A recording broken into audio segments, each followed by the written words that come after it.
He lost his sight in an accident. The doctors told him he would never see again. Never. That word would define the rest of his life. He accepted it. He adapted. He learned to live in darkness.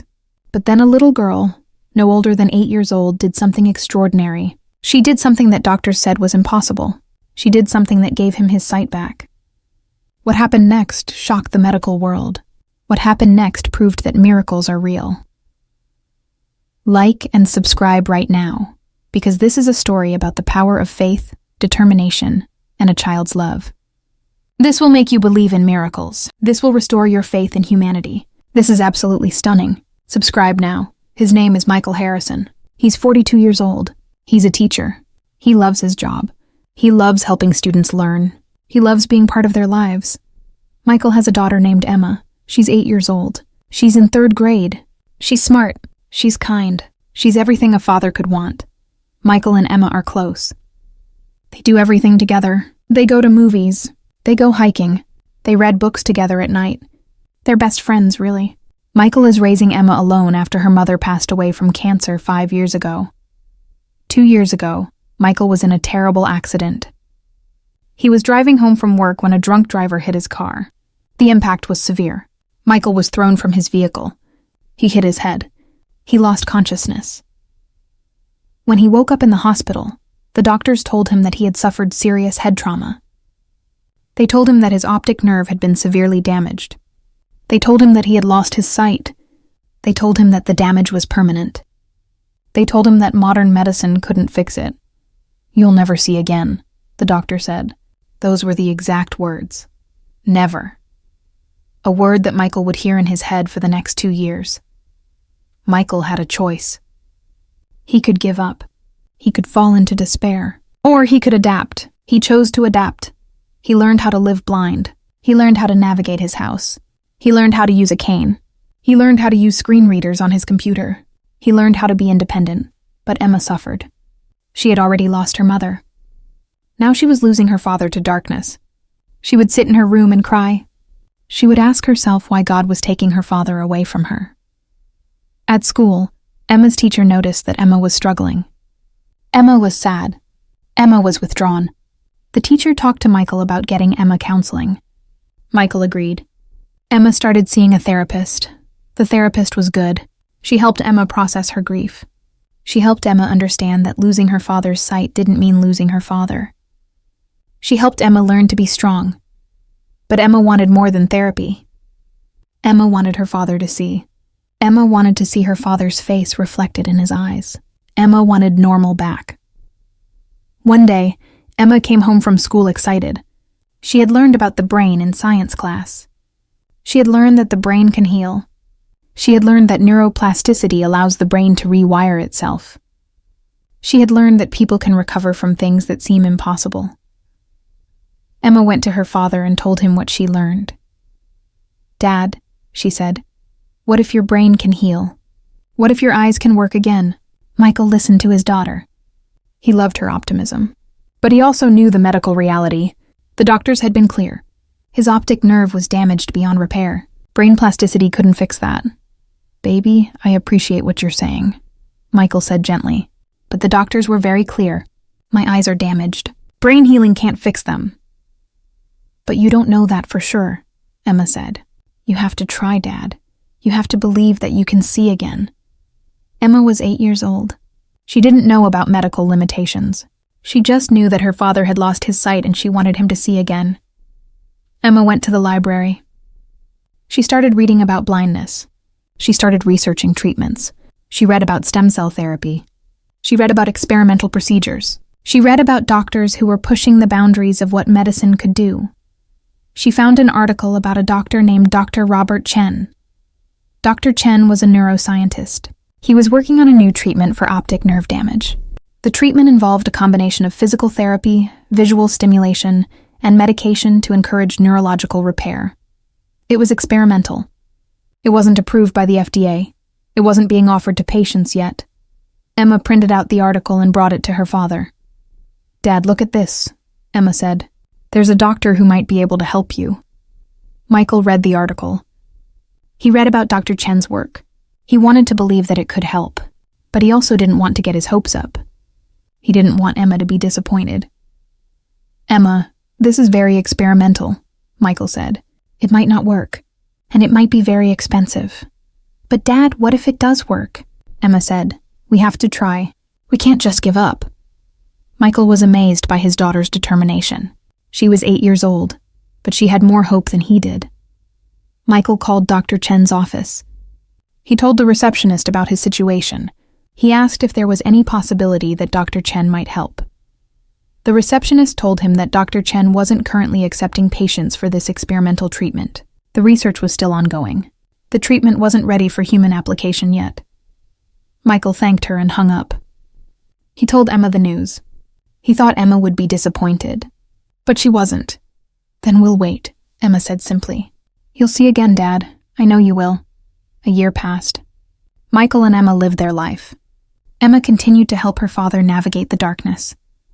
She described colors to him. She told him what things looked like. She was his eyes when he didn't have his own. Then one day, Michael got a call. It was Dr. Chen's office. Dr. Chen was beginning a limited clinical trial of his new treatment. He was looking for patients who met specific criteria. Michael's case matched the criteria. Dr. Chen wanted to offer Michael a spot in the trial. Michael couldn't believe it. He called Emma immediately to tell her, "Emma, remember Dr. Chen? He's offering me a spot in his treatment program." "I told you, Dad," Emma said. "I told you it would happen." Michael started the treatment. Dr. Chen's protocol involved 3 components.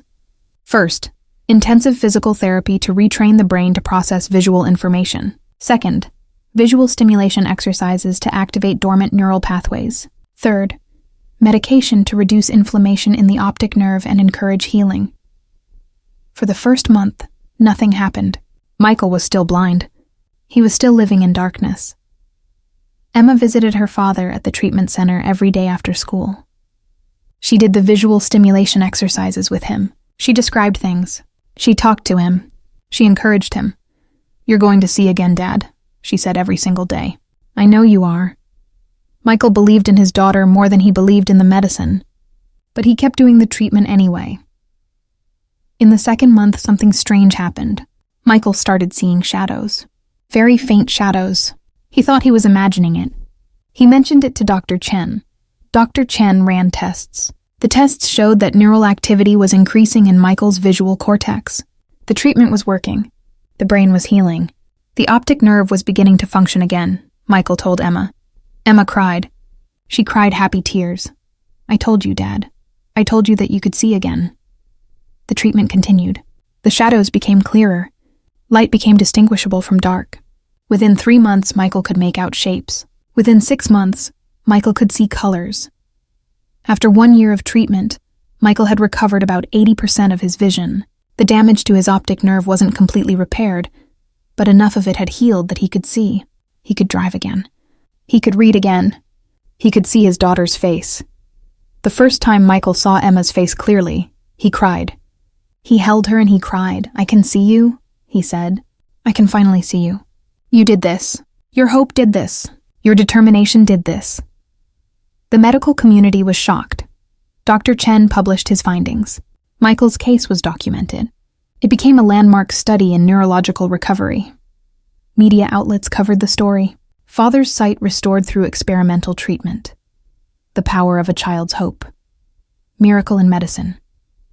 Dr. Chen began expanding his treatment program. He took more patients. He began offering the treatment to other blind patients. Some recovered sight. Some didn't completely recover but regained partial vision. The success rate was about 60%. Michael went back to teaching. He could see his students. He could write on the board. He could be the teacher he had been before the accident. Emma became a small celebrity. People wanted to know about the little girl who had refused to let her father stay blind. People wanted to know how an 8-year-old had found hope when adults had given up. Emma is now a teenager. She wants to study medicine. She wants to help people the way Dr. Chen helped her father. She wants to discover new treatments. She wants to give people hope. Michael is grateful every single day. He sees the world again. He sees his daughter growing up. He sees the beauty in life that he thought he had lost forever. What we learn from Michael and Emma's story. First, never give up hope.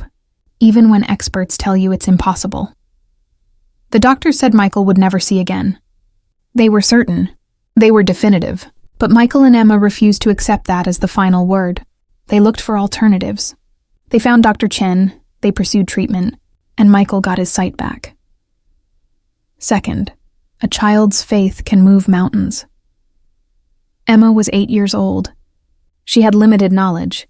She had no medical expertise. But she had faith. She believed that her father could see again. That faith inspired her to research. That faith inspired her to find Dr. Chen. That faith inspired her father to pursue treatment.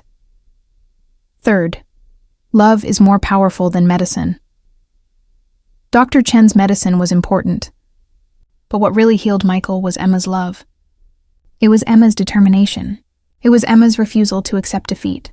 Love was the catalyst that made everything else possible.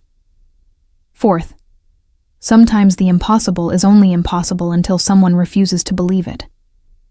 Before Michael's case, Dr. Chen's treatment had never been proven to work on a patient. It was theoretical. It was experimental. But Michael and Emma proved that it could work. They proved that the impossible was possible. Fifth, kids see possibilities that adults have learned to dismiss. Emma hadn't been trained to think that blindness was permanent. She hadn't accepted the doctor's verdicts as final. She approached the problem with a child's optimism and a child's refusal to accept limitations. To Emma Harrison, thank you. Thank you for believing in your father. Thank you for refusing to accept that he would be blind forever. Thank you for finding hope when it would have been easy to despair. You proved that a child's love and determination can create miracles. To Michael Harrison, thank you for listening to your daughter. Thank you for being willing to try. Thank you for inspiring people to believe in the impossible. To Dr. Robert Chen, thank you for believing in treatment when it wasn't yet proven. Thank you for taking a chance on an experimental approach. Thank you for helping people see again. To everyone watching, don't accept limitations that others try to place on you. Don't accept impossible as the final answer. Believe in miracles. Believe in hope. Believe in the power of love. Because miracles happen every single day when people refuse to give up. If this story restored your faith in miracles, if it made you believe in the power of hope and love, like this video right now, subscribe to the channel because we share stories about impossible becoming possible. We share stories about miracles. We share stories about the power of faith and determination. Share this video with someone you know who's facing something that seems impossible. Because people need to know that hope exists. People need to know that the impossible can become possible. People need to believe in miracles. Hit that subscribe button now, and I'll see you in the next video, where we celebrate more incredible moments when hope defeats despair and miracles become real. The end.